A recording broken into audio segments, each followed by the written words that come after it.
Hello, everyone, and welcome. I'm Henrik Owenmark. I'm an AMA member and also part of the career planning team.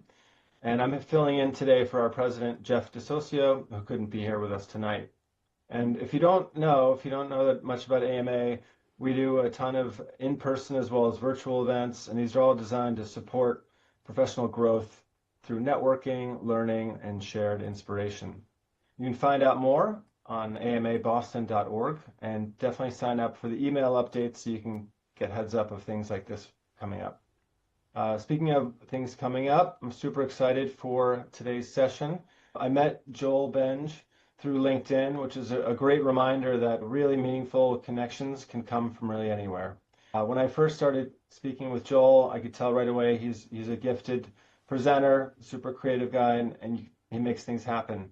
When I learned a little bit more about how he works and some of the workshops he does in his messaging work, I came up with the thought, crazy idea, what if this was a game show?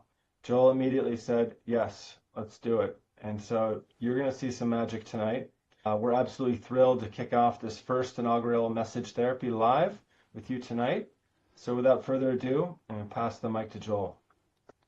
Awesome. Thanks so much, Henrik. And I am excited to be here. Yeah, I absolutely jumped at the chance to do a game show because, what recovering theater nerd does not want to be up on stage virtually or in person. So tonight, two members of the American Marketing Association Boston go head-to-head in a battle of brains, brand, and big ideas. They'll face off to craft messaging that gets noticed, gets remembered, and delivers results. And audience members don't think you're getting away easy either. This is an audience participation game. Guiding the chaos, me, your host, Joel Benge, message therapist and nerd that talks good.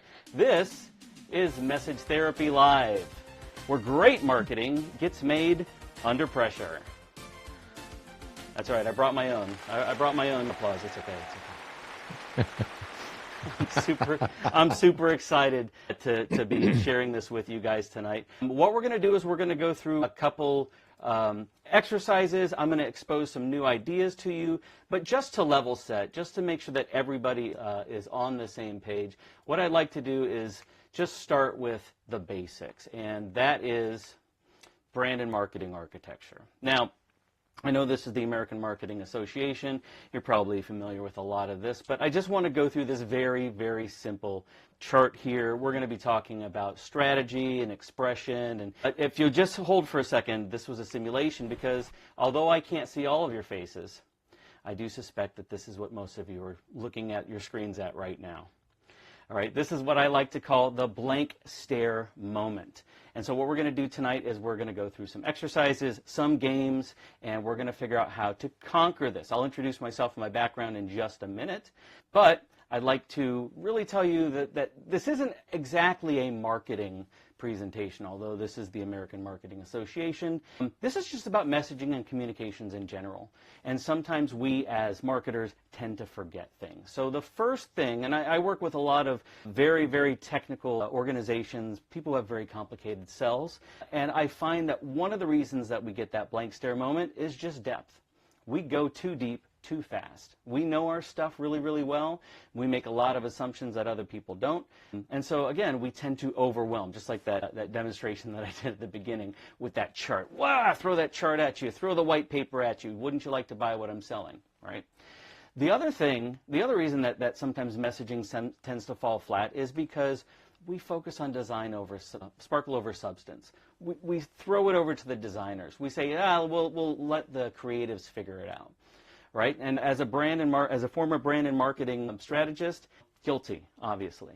But over the years, I've discovered that really the whole reason on either side, whether it's the technical practitioners, the technical salespeople, or the designers and the creatives, we both tend to skip messaging foundations, and that's what we're going to talk about tonight. Really, this is the messaging basics.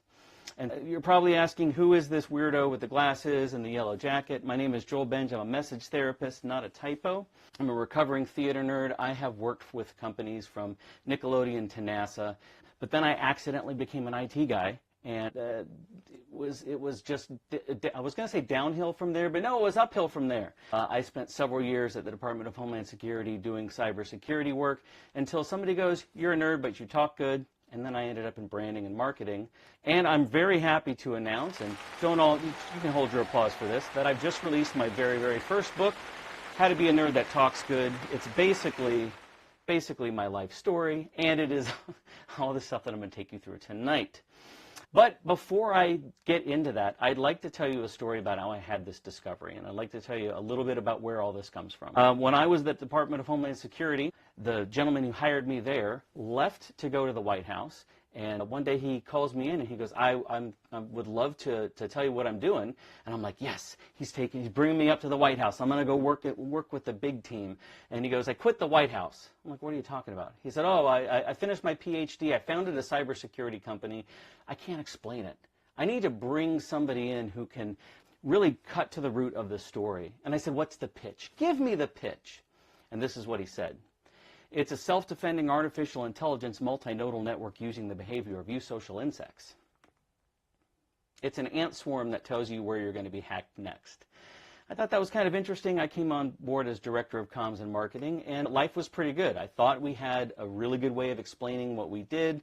We always started off with the ant metaphor. We took things a little bit too far. Ant-Man had just come out from Marvel movie. We would go to the conferences. We would talk about ants. Pitch South by Southwest. We'd talk about, oh, it's the ant swarm. It's the ant swarm. And when that didn't work, because that was our secret sauce, everybody with a technical thing goes to their secret sauce, we decided to do what you should never do, which is dumb it down. And we said, oh, it's like Waze traffic for your digital risk. That didn't really land either because Waze traffic was kind of new, and so we were trying to conflate some new context for the audience. Now, it wasn't until a breakthrough happened. This is my son, Liam. He is a freaking genius. Proud daddy moment here for a second. He's been playing chess since he was 3 years old and beating me since he was 5. I'm not a very good chess player. There he is. He wants me to show you that he's all grown up. But when he was about 8 years old, he said, Dad, how does your product work? Now, I'd been trying to explain this algorithm to executives and board members, and I was unable to break through this deep PhD research, even talking to other PhDs. And I had to explain it to an 8-year-old. And knowing what I knew about him, I created a card deck with him one weekend. We grabbed some cards, we laid them out on the countertop, and over the course of a weekend, we designed a card game that could be used to explain the founder's PhD thesis in 40 seconds. Because we cut away all the BS, we cut away all the technology, and we put it in the hands of the people that needed to use the technology. It was a pretty big success. We took it to a bunch of conferences. This is Kevin Mitnick, may he rest in peace. He's one of the world's most infamous hackers. He said, I've never seen anybody try to explain complex subjects so simply. So the risk kind of paid off. We, unfortunately, startups being what they are, we ran out of money. But we ended up showing these card decks at many, many conferences. We used them at Carnegie Mellon University to teach other cybersecurity executives how to communicate. And what came out of this from me, even though we actually ultimately failed as a startup, we learned how to communicate technical things very, very simply and quickly. And so that's what we're going to do tonight. We're going to actually figure out how to communicate our technical or complex messaging that's necessary to go to marketing, to do PR, to do all the things that we do with communications. But before we do that, I want to play a game with you. Everybody gets to play this one. This is audience participation. Let's pretend instead of this Zoom between us that we're at a conference, and someday I hope to see you all at an actual conference in person. And we've had a phenomenal dinner. We're at this hotel, and I'm going to walk you out of the room into the hallway. I'm going to ask you 2 questions. The first question is, so just imagine we're in this situation. The first question would be, how many chairs did you see? Now, it's no fair trying to look at the screen. How many chairs did you see? Now, likely, if you've ever been in that situation, you couldn't have answered that question. It wasn't relevant to you. You've only got one rear end. You can only sit down once, so it's not relevant. But if I asked you a second question, how many emergency exits were there? Very likely, you could say within 1 or 2, there were 3 ways to get out, one here, one here, one here. I didn't ask you either of those questions walking in, but your brain was constantly bringing in information and filtering out the good stuff. or filtering the good stuff so that you could pay attention to it, whether it's important to you or not. And the reason this is because of the caveman brain. That's what we're going to tap into tonight. The caveman brain was designed specifically for survival. It's always bringing in information and pitching out the unimportant stuff. And if you don't soften up the brain and give that caveman something that it really wants, your messaging, your marketing is likely to be a chair and not an emergency exit. So there are 3 organs actually, and I'd like you guys to put in the chat your guess. I've already given one away, the brain, but I'd like you to put in the chat what you think the other 2 organs might be that we as humans make decisions on. And this is kind of crucial because a lot of people think, or a lot of people believe, that we think with only our brain. The science is actually showing that we talk with, oh, there, Rebecca, I love that, with the gut, absolutely. So let's reveal the brain first. We've got the brain. Caesar's got the heart, that's right. We've got the heart with emotion. And Rebecca was correct, the gut. Now, I like to put a cheeseburger up on the screen because if I put a small intestine, that'd be kind of gross. But these are the levers that we have: emotion, logic, and credibility. Emotion gets attention. It is how you justify engagement. Logic is where you start to build relationships and learning. And credibility, that's a hard one. That is trust. Now, there are some other names that these go by. A little guy named Aristotle called this pathos, logos, and ethos. And so these are the levers that we're going to use in our very, very first game coming up. And I would like to welcome aboard our 2 guests. So if you could highlight them, let's bring on our 2 guests to introduce themselves. First is Karen Goodman. Karen, how are you tonight? I'm doing well, thanks. Awesome. Tell us a little bit about yourself. Let's do the Wheel of Fortune introduction here. All right, awesome. First of all, I'm glad to be here and glad that you level set us as cavemen after your NASA introduction, because it sounds like we don't have that expertise. But I'm Karen Goodman. I am the co-founder and chief creative of Nova Consulting.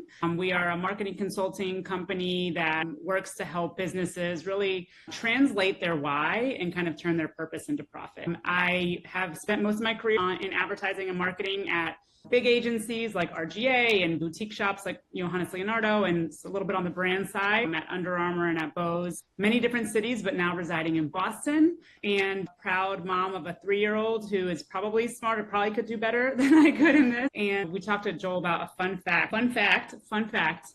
I once dribbled a basketball for 15 hours and 56 minutes. That's my fun fact. Ooh. Yeah. Awesome. And I didn't get anything besides a free t-shirt. We do it for the threads, right? I mean, that's what we do it for. Yeah. Awesome. Karen, welcome. Our next guest, come on up here, is Brian Alves. Brian, how are you tonight? I'm doing well. Thank you. Thank you. Awesome. Tell us a little bit about yourself. All right. So I'm Brian Alves, a marketing nerd, an AI video wizard, and a marketing team chaos coordinator. I'm the owner of marketingnerds.ai. And that's where I build bold campaigns that make noise, spark clicks, and actually work. If it's smart, scrappy, and a little weird, I'm in. So thank you for having me here. I love it. Awesome. Fun fact about yourself. Not letting you get away that quickly. I'm addicted to Pez, and I have my lucky Darth Vader Pez dispenser here tonight. Oh, look out, Karen. All right, and our 3rd guest, actually, everybody is you. So everybody else who is in the audience, you will have a turn at every single one of these games. The first game that we're going to play is called Wheel of Organs, not to be confused with the trademark that I'm not allowed to say out loud. The way we play Wheel of Organs is I am going to give you an objective, which is going to be our white card. I'm going to give you an audience member or an audience profile, which is the black card, and I'm going to limit you to speaking only using the head, heart, or gut. And so this is just the way we're going to talk through how we would do this objective. We don't have to come up with anything amazing. Just talk openly about our thought process. Karen, you get to go first. For each of these games, I'm going to give you each a reshuffle or a respin. Use them wisely. So let's shuffle our cards here. All right, you are going to announce a seasonal promotion to first-time pet owners. All right, so think about this. Announcing a seasonal promotion to first-time pet owners, but you could only do it using emotion. Very good for pet owners. I'm going to give you a couple of seconds to think about this. Okay. Maybe you can talk out loud about your thought process. Again, we don't have to have final copy. This is just a brainstorm. Yeah. So what do we think? Well, as I'm thinking about it, I'm thinking about a first-time pet owner is probably very excited, but also very nervous emotionally because they don't know what they're doing. And when they're also very, just like first-time parents of any sort, humans or pets, is very, they want to do everything right. Emotionally, they want to get it all perfect. And then once you have more than one, you realize, it's fine. So I think that the announcement, and I'm again talking through the process, but I think the announcement would be very empathetic to kind of that rigid state of trying to feel really perfectionist, and kind of start by giving them a break and kind of showing that this brand understands where they're at, and kind of talks about, it's the season of getting it wrong, or it's the season of, you kind of like the idea that you can't do any wrong in any season. As long as you have kind of the right intentions, you'll be able to care for your pet. So something around the idea that lets them off the hook with not being able to fail, and then follows up with some tools that once their heart rests easy, some tools that like lets them know, here's some action items you can do, or kind of diverts them to more tactics. That's fantastic. I love the thought process of that. You're acknowledging their tension, you're acknowledging the emotional state that they're in, and then you're doing that little bit of tension relief. And you're sitting there and saying, hey, we can help you out. You've got this. You can do no wrong, but Karen, I would call that a correct answer. I haven't put a wrong buzzer on my soundboard here because I ran out of buttons. So they're all going to be correct answers. Brian, that's going to take a little bit of pressure off you. Let's spin for you. Let's draw our cards. All right, you are going to generate more leads to dreamy project managers. These are product managers. These are the people that got those big ideas. Now they're dreamy. Let's hope that we can get the heart here. You do have another, gut and trust. So how would you build credibility to generate leads? It's important. Lead generation is kind of the top of the funnel. Conversion, which is gut, is kind of the bottom of funnel. So you can go with this, or you can do a respin. Yeah, do a respin on that one, even though I do have some answers on that, but I'd love to have. Maybe you'll get the gut again. It's only 30%. Maybe. Yeah. Oh, there we had logic. This is good. All right. Where are we going with this I should have did the gut. I should have did the gut. No music? I'll give you some music. Here we go. Let you think All right, so here's my thought process on this. This is what I do all the time. Dreamy product manager. They just came out with this product, and they are proud. So when you want to deal with something with their head and with logic, you really want to emphasize that their product is going to market and it's going to be a huge success. And not only that, it looks great. It's a great looking product, but it's also going to generate more leads for them. You really want to tap into their head and what they're thinking. And basically, when this product is all done, dreamy is a big word. That's a very good word to describe them. So dreamy is, you want to kind of maintain that dreaminess and work with them to in a campaign. So that's where I'm at. Awesome. I love that. I would call that's a correct answer. Yay! Now for the audience, the way we're going to do this is we're going to spin. I'm going to set this up. And I just want you to put your thoughts in the chat. We don't have a whole lot of people here, so if someone wants to raise their hand, maybe we can bring them up. But we want to spark social media buzz to influential bloggers. Total random spin here, but those ones fit perfectly together. Using emotion, as we know with social media, emotion rules, right? We've got those goldfish brains. So what do we hear? Anam has been poop talking people in there saying this is too easy for Brian. Anam, I'd like for you to put in the chat how you would try to spark social media buzz to influential bloggers. Not to call you out, but to call you out. No, sure. Just give me a few minutes to think about that. I promise, Rick, I'm here to start drama, so that's really my role today. I love it. All right. What do we got? Spin-off after this, the Netflix spin-off where we get the drama started. Oh, I know. The behind the scenes. Wait, sorry, repeat that for me. We're talking about influencers and using social media to get to them. Is that what you said? Yes, if we want to spark social media buzz to influential bloggers, but use an emotion. What's a good emotion that we could use to hook those hungry bloggers? Oh, that's an interesting question. I think anything that evokes surprise or possibly even disgust, and I'm going off of based on viral trends these days. So if we look at TikTok and we look at the kind of things that pulls these influencers in, it's really just like random content that immediately makes you go like, oh my God, like what did I just watch? What was that? So that's where my head is going. I love that. Yeah, I would say on social media, it doesn't always have to be a positive emotion that we tip into. Just as Karen with the pet owners was kind of like, we're kind of uneasy. I think if you take an influential blogger down a couple notches, right, that always gets their attention. So I think that would spark a buzz. Thanks for coming up. That was awesome. Totally unplanned, but I think I'm adding this to the show. So thank you so much for joining us up here, Brian and Karen. We'll call you back up in just another minute, but we're going to move on. I'd like to talk a little bit about how do we figure out what the messages are that we want to use. So I just put our guests on the spot and they had to come up with something. But there is a way to actually get your great ideas out of your head on literally the table in front of you. And you guys might recognize this gentleman that I'm putting up on the screen if you've ever taken a psychology class. This is Abraham Maslow. He proposed this concept of this pyramid of needs.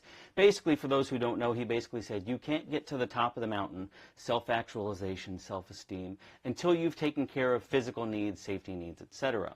Now, fun fact, he didn't actually come up with the concept of the pyramid, and it's questionable whether he originated this himself or not. Allegedly, he may have borrowed this idea from the Blackfeet Native American tribe up in northern North America. So I always like to acknowledge that. That's my little public service announcement, because I ripped that off myself too, as long as we're stealing stuff. And I created my own hierarchy, and that's what we're going to talk about for the rest of tonight. Unlike Maslow's hierarchy, we actually start at the top. This very much starts to look like the marketing funnel, if you think about it. High emotion, low density stuff up at the top, like your big idea, your story, your value propositions, moving all the way down to the high density, low emotion stuff that is a technical detail. We're going to step through these just a little bit in our next game, which is called Pyramid of Power. All right, so we're going to bring Karen and Brian, got you back up here.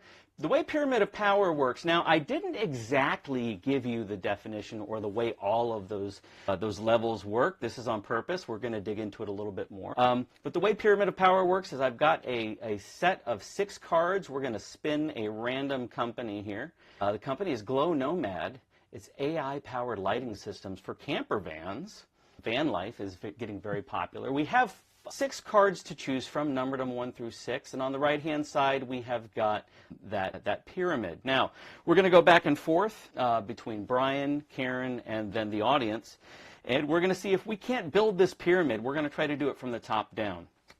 So for Glow Nomad, I'm going to read all the cards to you, and then Brian, I want you to pick which one do you think is the big idea for Glow Nomad. Number 1, engineered with fun-first design principles. Number 2, started as a side project for weekend joy.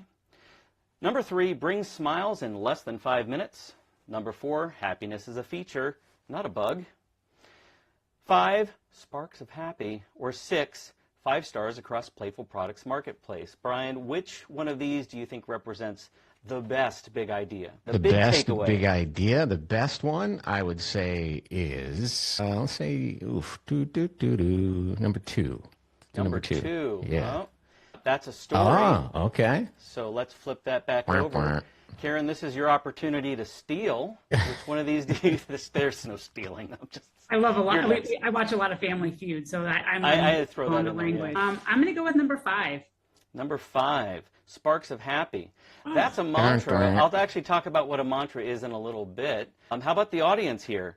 Do we think it's 1? Well, we know it's not. We know it's not 2. We know it's not 5. We got 1, engineered with fun-first design principles. Anybody for number 3, bring smiles in less than 5 minutes? Happy. Oh, we got a bunch of 1s. No, 1 is a very, very, very technical detail. Fun-first design principles. Value. All right. Why don't we just flip all these over? That's a tough one. This is a tough one.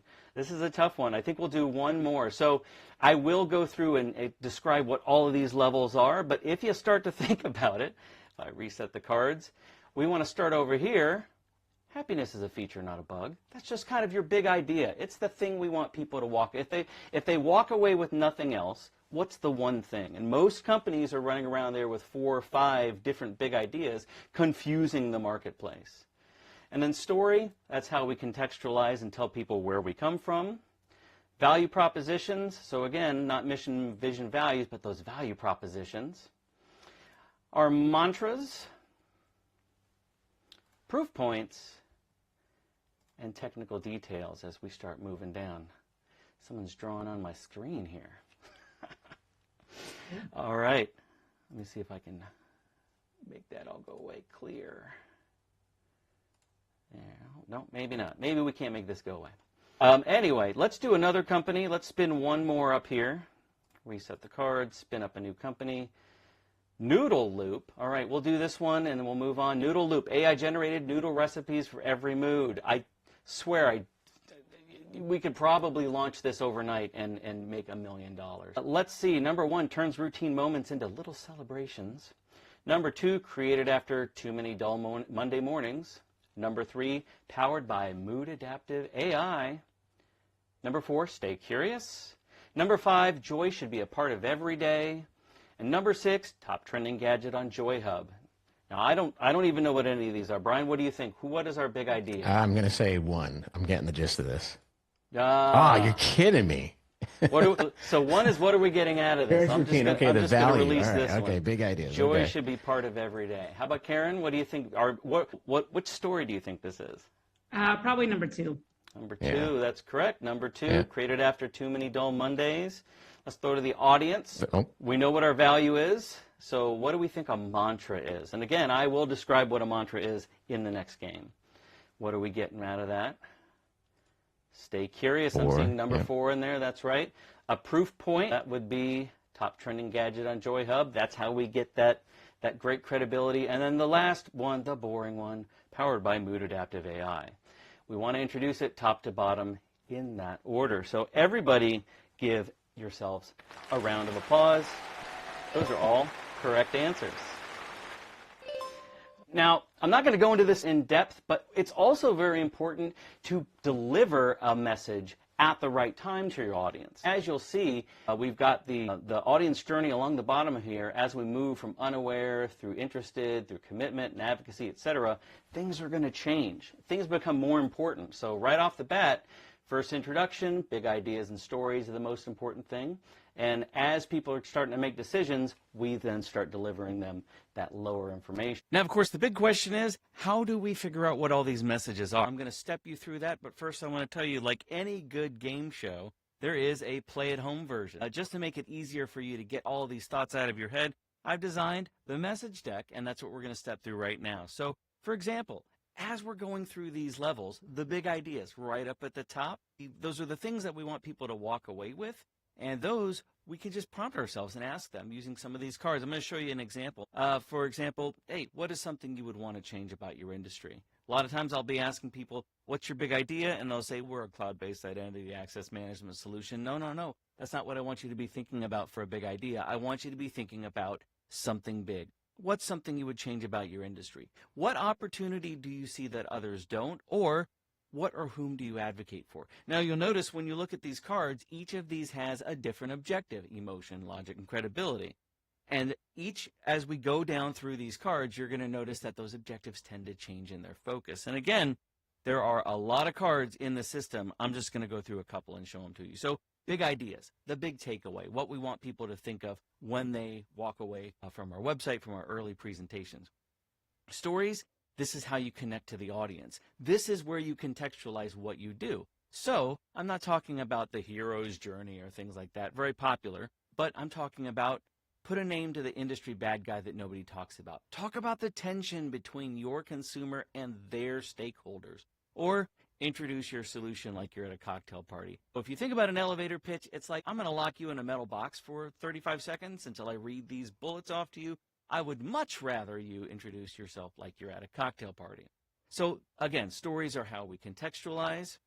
Value, this is what's in it for your audience. So this is not the mission, vision, value statements on your website. These are going to be the value exchanges, the value propositions. There are lots of different types of value that you need to be thinking about. For example, tangible value versus intangible value. So tangible and intangible. What has numbers? What doesn't have numbers? Or just how do you remove friction for your audience? Now, we talked about mantras. Mantras are very difficult to come up with because these are the authentic character and culture proof points, character and culture hallmarks of your company or personally. So, for example, I'm a nerd that talks good. I believe that you don't have to speak well. You only have to talk good. And you'll hear me say that an awful lot. But the best ones come from thinking about what phrases do you hear from your customers often? And then on the other side, what do you find yourself repeating often? And if you can find something that joins those two together, that can be the best source of a tagline as a campaign slogan. But they have to be authentic, and they can't really be shoved down from the top. So again, mantras, those are just kind of like that inside language that we use. When we start getting down into proof points, this is really where we start talking about credibility building. This is why they should be listening to you. So there are lots of different types of proof points. Most people get stuck in the metrics. What numbers can you point to? But there are also outcomes. So for example, I could say, hey, this tool reduces your workload by 46%. Or I could say, you no longer have to double staff your shifts. But even better, you could take a third-party proof point. You could talk about the environment. You could talk about what are people saying. Many organizations are moving towards these types of tools, or better yet, testify. Kind of hard to talk about yourself, but if you can get somebody else to say something about you, is worth 10 times more. So getting a client or getting a customer to say, I no longer have to double staff my shifts, that testimonial can go an awful long way. And then at the bottom, we've got the technicals. What is the stuff? What's the secret sauce? What are we selling? But there are a lot of other questions that you need to be asking yourself besides just what does it do? How does it work? How does it cost? There's a lot of different questions that your audience is asking. How much can this thing handle? What can I access that's open and what can I access that's closed?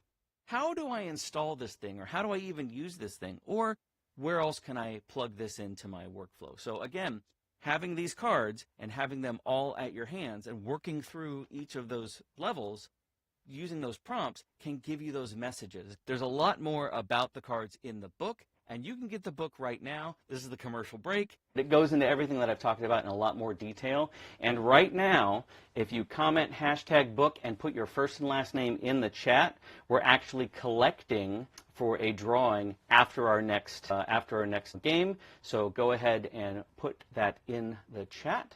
Also, if you don't win one of the two books, if you go to my website, nerdthattalksgood.com/book, you can actually buy the book. I have direct ship to you, print on demand, but also a couple signed copies just for you. If you use the coupon AMA Boston, you get 15% off. That's not what we're here to talk about. We're here to play some more games. So our very last game is called Say It Like. And so we're going to have Karen and Brian up here one more time. And we're going to basically put everything that we've learned tonight to good use in this game called Say It Like. Now here is an objective. We're going to have a company. And then I'll tell you what this colorful wheel is in just a second. So we're going to shuffle our objective card. We want to convince somebody to try our product for the first time. I'm going to shuffle our company. The company is Snooze Muse, smart pajamas that improve sleep quality through ambient sounds. All right. Now, here's the trick. Karen, you're going to go first. I'm only going to allow you to reveal 3 of these cards. You don't have access to the entire stack. Which of these messages do you think would be the most useful in convincing someone to try your product for the first time? The twist is, when you make your pitch, you've actually got to say it in the persona of a surly teenager. Oof. Now remember, you've got to shuffle and you've got to respin, but I can't guarantee you're going to get a better option here. Okay, I think for a surly teenager with this product, because it's first time pajamas.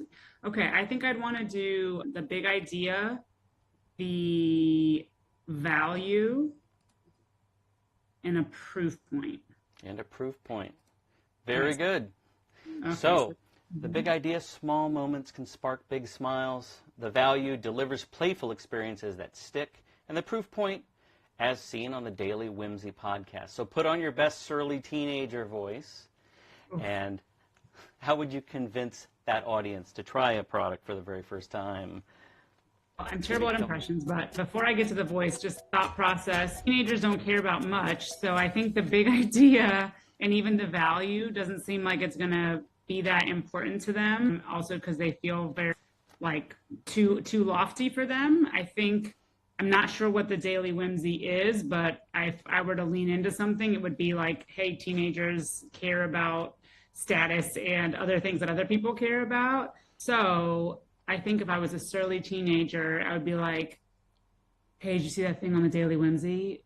It's pretty great. You should really check it out. All snooze news. That's an amazing surly teenager. You win. Not grumpy enough, though. Wait, Not grumpy enough. Wait until yours grows Mom up sucks. and hits that age. Awesome. All right, we're going to go ahead and shuffle for you, Brian. We'll get a new company. Rock We'll and get roll. some new personas. Your objective is Wearable to tech for songbirds. What the hell? encourage employee advocacy on social media for Chirply, wearable tech for songbirds. Oh my God! Your persona. You do have a shuffle if you wanted. Oh, an alien. Oh, this is just getting better and better. Alien visiting Earth. Yeah, leave it at that one. That's fine. Oh, I wish I got the pirate one, but that's okay. All right, so 3. Let's start with story. All right.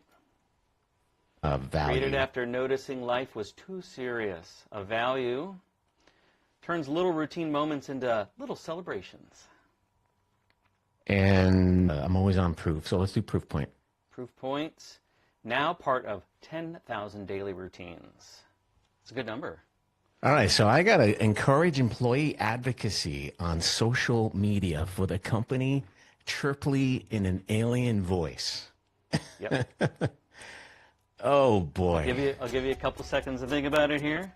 Oy. Since you love the music so much. Oh. All right, so we all know. Oh my God, are you serious? I have to do an alien voice. We all know that this company was created after noticing life was too serious. Your life is too serious. And that's why we provide so much value to our customers by turning routine moments into little celebrations.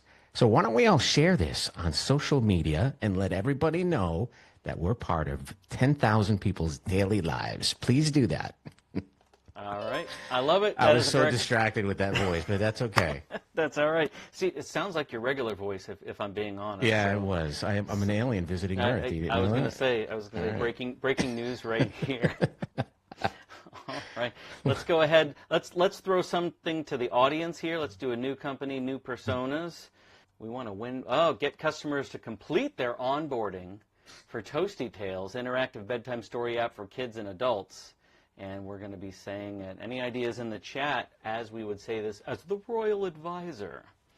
No, now, I will say I have signed up for many parenting apps and not completed the onboarding because it's just way too complicated, and I just want to get those kids to fall asleep. Do we have any safe volunteers, any mature volunteers who might want to raise a hand, and we'll take a chance here at bringing somebody up on stage.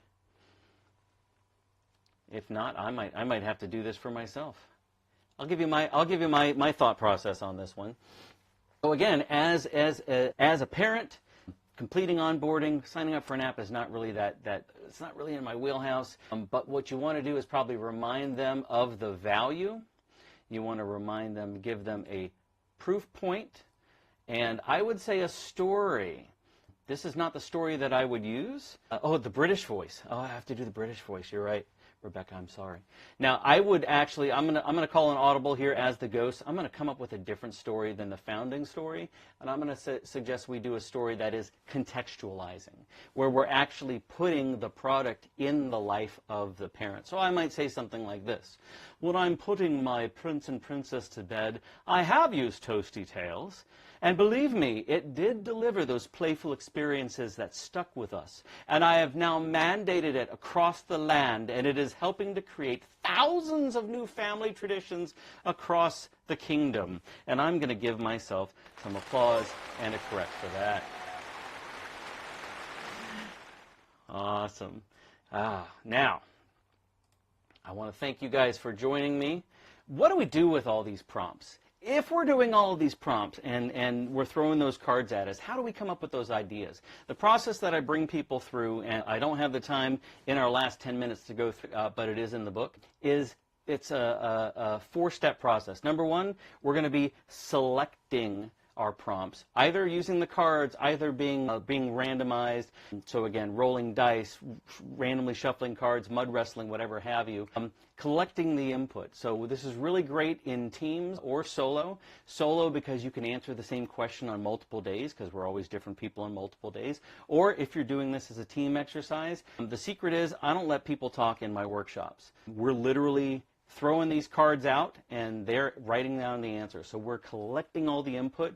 After about 45 minutes, we can have as many as 400 different ideas out of our heads onto the table across the organization. And then the fun happens. Then we start clustering our thoughts together. So I pair people up and I say, let's look across this universe of things that we could potentially say and look for those little sparks of inspiration. So 9 times out of 10, I will have a group together and I'll say, hey, over here, there's a thought. The words are different. You guys never said that when we were doing an interview, but there's a thought here about maybe looking out for the underdog, or there's a bit of detail here that you didn't share with me when I was asking you intellectually. And 9 times out of 10, they'll say, we had no ideas. We were all thinking the same thing. That's where your best thoughts and ideas come from. That's where your best mantras and big ideas come from. So clustering thoughts, and then we can't say everything. We've got to cull messages. You got to make some decisions.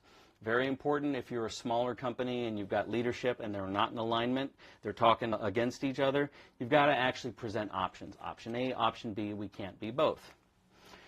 What do we do once we have all of those thoughts? We actually coordinate them into a system. So what I do with my clients is actually build them a database, because nerds love databases. Isn't that right, Brian? Marketing nerds, we love to have a system. So coordinate all of your thoughts into a system. It's not a branding PDF. It's not a voice guide. It's literally a Notion, an Excel spreadsheet, an Airtable, SharePoint, where you have access to all of the messages that you could potentially say. I call this the Cheesecake Factory menu. And then that makes it very easy for you to spin up the lunch combo platter. All right, so that's what I take everybody through in my workshops. And I would love to do this for you. So just for AMA, this is not a link that I share out. I'm opening up 30-minute message therapy sessions, and we can just talk about it, take you through some of these exercises, and give you some resources to move forward. So again, nerdthattalksgood.com/therapy. And if you just want to be passive about this, I've got a podcast. It is the Nerds That Talk Good podcast. I've had a lot of really great guests on it. Most recently, Guy Kawasaki from Apple and Canva was on. We had a great time. And it's now time for the drawing. So you should have your names in. And I'm going to collect all the names from the little secret messaging that Henrik sent to me. I'm going to put everybody's name in here. We're going to create the wheel. And I'm going to spin. 2 winners are going to win copies of Be a Nerd That Talks Good. And for the rest of you, you can just go buy it. It's fine. Our first winner, Rebecca. Rebecca, are you still with us in the chat? Throw your name in the chat so that we know you're here. We'll be in touch. I'm watching the chat. Yay! Everybody applaud for Rebecca. Oh, that was a real. I hit the button twice there. Awesome. You're very, very welcome, Rebecca. And our next winner is Holly. Holly Gilmore, are you still with us?